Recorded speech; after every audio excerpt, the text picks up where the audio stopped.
Good day, my name is Sky, and I appreciate you spending some study time with me. I'm here to help you make money in online poker by teaching you key strategies and getting you to take action.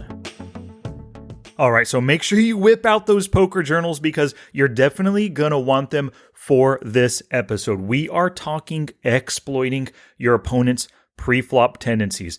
As we go through this, I'm going to go through one specific HUD panel of one of my opponents. We're going to look at their different pre-flop tendencies with that HUD panel, and I'm going to give you multiple ways to exploit all of those tendencies. All told, we're going to go through 12 different exploits based on just one player's HUD panel. So like I said, whip out that poker journal. Excuse me while I whip this out. And go to the show notes page, smartpokerstudy.com/pod456 to help you take notes with the episode. I'm going to go through all the tendencies and the exploits. Then I'm going to give you a couple of tips. And then I'm going to give you some key action steps, playing with purpose and studying with purpose action steps that's going to have you practicing the things that we discuss in this one. Okay, without further ado, let's do this. Gambate! We win, and they get the chicks. That sucks, dude. Dude, I'm telling you, it's jobs. We gotta get jobs. Then we get the khakis. Then we get the chicks. Starting tomorrow, we gotta stop playing games. A key part of profitable poker is playing the player, and we generally do this by exploiting their tendencies. So first, what are tendencies? Now, these are things that a player tends to do in similar situations, kind of repeated patterns of behavior. Maybe their tendencies, maybe it's a habit they developed, something they've learned as valuable, or something they don't know that they do. But as an observant player, you have picked up on these tendencies. For example, let's imagine Bob is sitting across the table from you, and he rarely 3-bets.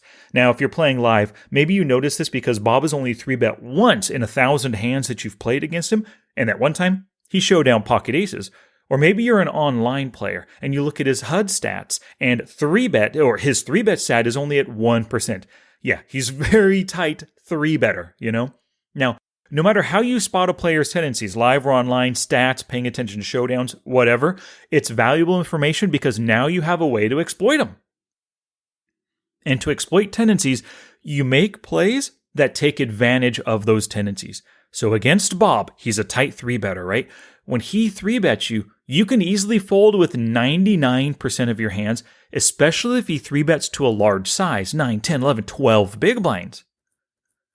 However, let's imagine he makes a small 3-bet to just 6 big blinds. You can call with a really wide range because if you get lucky on the flop, he has pocket aces, maybe kings, maybe just queens, right? He has a super strong hand.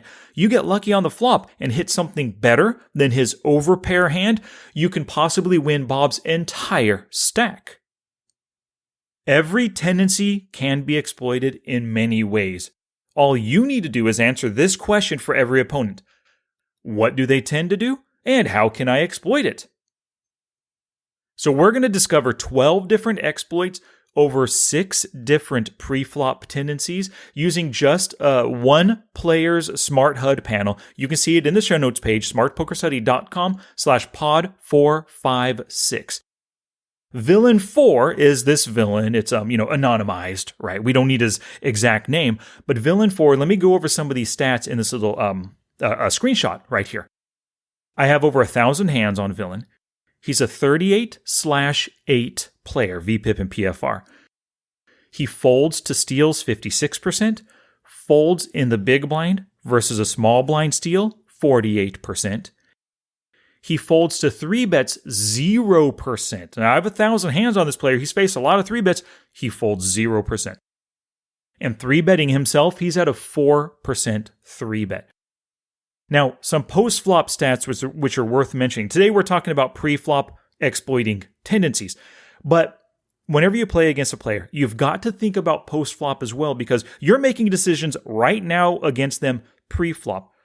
But quite often, you're going to see a flop, a turn, or a river, whatever, against a player, right? Starting to understand how they play post-flop is going to help you pull off pre-flop exploits as well. So when we think about this player, post-flop, he folds on the flop versus C-bets 68%, folds on the turn 63%, and folds on the river versus a bet 63% as well. He is a post-flop folder.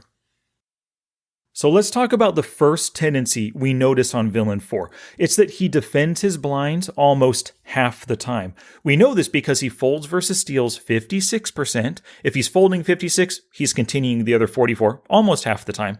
And in the big blind, he folds versus a small blind steal 48%. So more than half of the time right there, he's defending. That's his first tendency. He defends his blinds almost half the time. Exploit number 1 against a blind defender like this. You have to expect a call, so steal with post-flop playable hands. He's not folding often enough to justify stealing the pot with a hand like 9 deuce offsuit.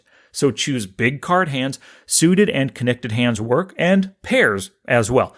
You want a decent chance of flopping something playable against this defender.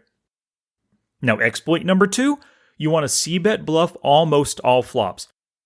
Now, this isn't an exploit you can use against any blind defender, right? We're talking specifically about Villain 4, and I talked about his folding versus c-bet stats, right? He folds on the flop 68%, folds on the turn 63%, and folds on the river 63% as well. He's a great c-bet bluffing target who gives up when he misses the board. Now, exploit number 3 is to open raise with larger value sizes. So maybe you've noticed something about this villain. Maybe he defends. It seems like he defends with the same range versus a 2.5 big blind open raise or a 3.5 big blind open raise. If that's the case, you want to go larger with your premium hands because if he's calling, regardless of the size that you make it, you're getting a lot of theoretical value with your best hands. Now, of course, I say theoreticals because you open raise with pocket kings. He could defend with jack 8 offsuit and hit 2 pair on you and crack your kings, right? So at least pre-flop, your kings has a high equity against his defense range. But anything can happen post-flop. So that's why I say that theoretical. But you always have to get value while the getting's good. So make those larger raises pre-flop with your best hands when he's likely to defend just as often. So we talked about Villain 4's tendency of defending the blinds almost half the time. Let's think about a different player. Maybe he has an opposite tendency. He does not defend the blinds often. So a fourth exploit against somebody who doesn't defend the blinds often is steal his blinds as often as possible with anything playable once again, but you might even be able to throw in those 9 deuce offsuits to pick up a quick pre-flop pot. Okay, let's get back to villain number 4 here. Another tendency of his, he hates folding versus 3-bets after raising. And we see this because his raise and then fold to 3-bet is at 0%, right? So here's exploit number 5. You want to 3-bet big for value. He is not folding. So if you hold pocket queens, kings, or aces, go big with your 3-bets and of course expect a call. And exploit number 6, only 3-bet bluff from in position so you can c-bet steal when he misses the flop. Once again, we're talking about this player who defends a lot pre-flop but gives up quickly on the flop. And your positional advantage, if you are 3-betting from in position, the cutoff or the button maybe, after he open raises, he's going to check to you on the flop. And if he missed it, if he doesn't have a top pair, doesn't have an overpair, he's easily going to check fold against you. Now let's consider somebody with the opposite tendency. They are quick to fold versus a 3-bet after open raising. Maybe they're folding like 60% or greater. So exploit number 7 right now is you want to 3-bet bluff as often as possible. Because he's folding a lot, you are 3-bet bluffing a lot.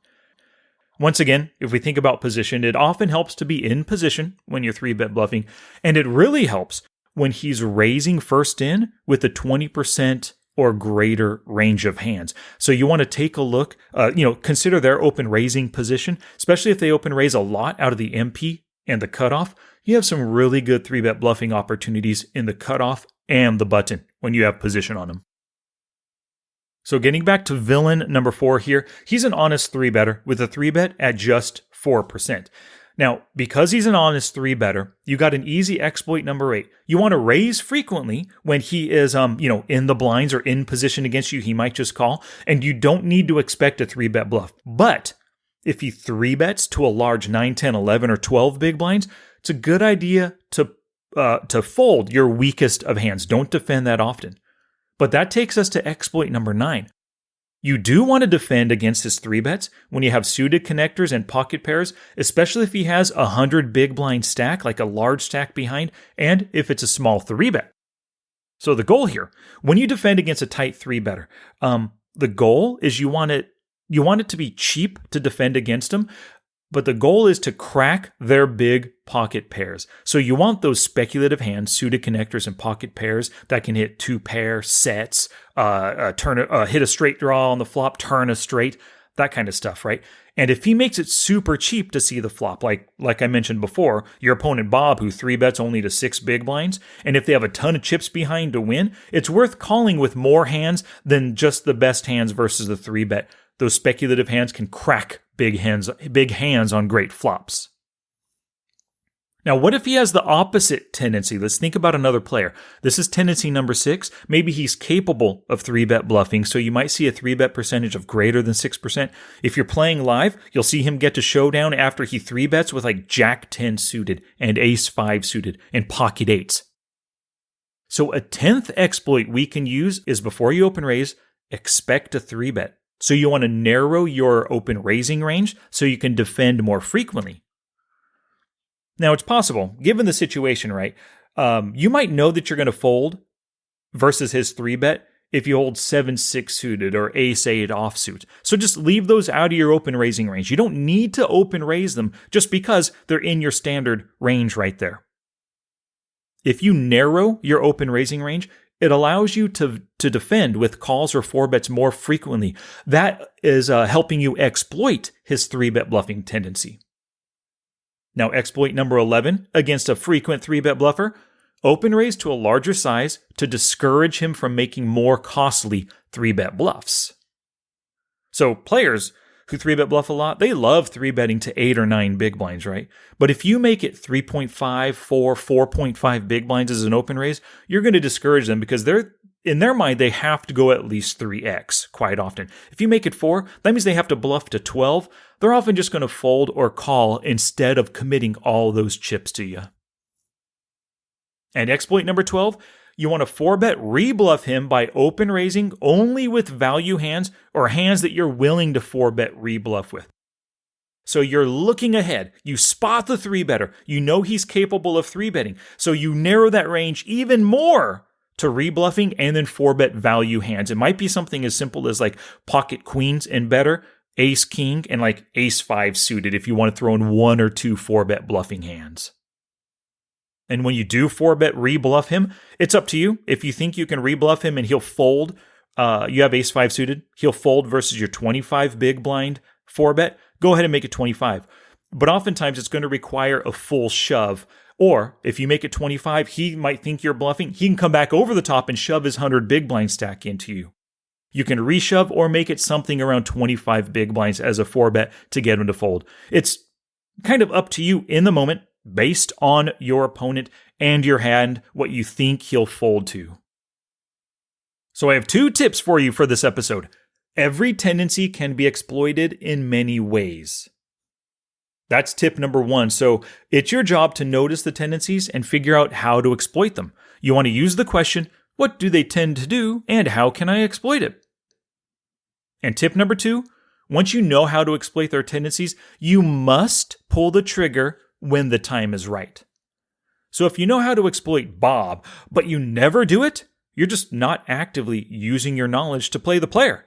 You won't be earning the value nor the bluffed pots that you could be earning, thereby limiting your poker success.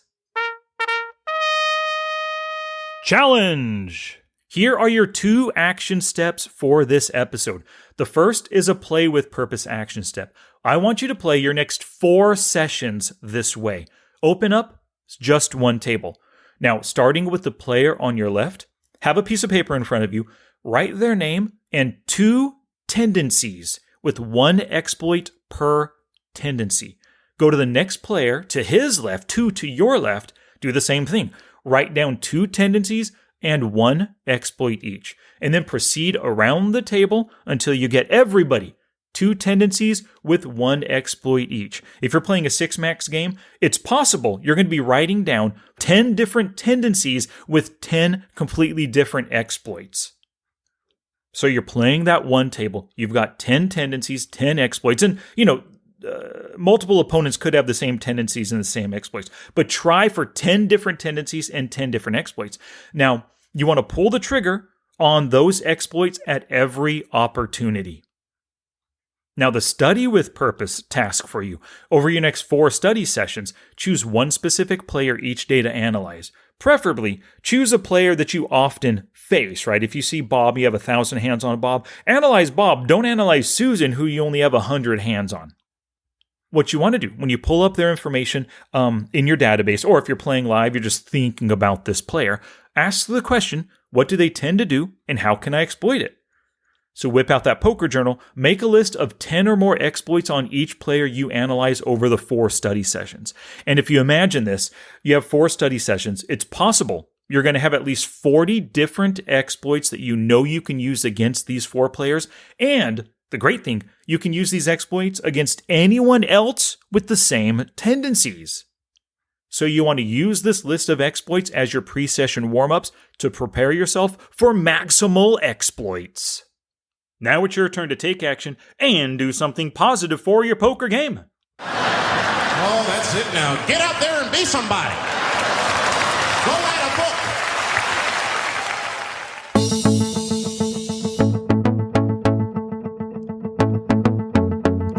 Thank you so much for listening today. Please go to the show notes page, smartpokerstudy.com/pod456 to help you take notes with everything that you learned. And of course, in the sidebar on the right at the top of the sidebar, sign up for my brand new webinar. Learn the 3 secrets to profitable online poker and start crushing the stakes, building that bankroll, and moving up. Thanks again for listening, and until next time, take action both on and off the felt to become the player that you want to be.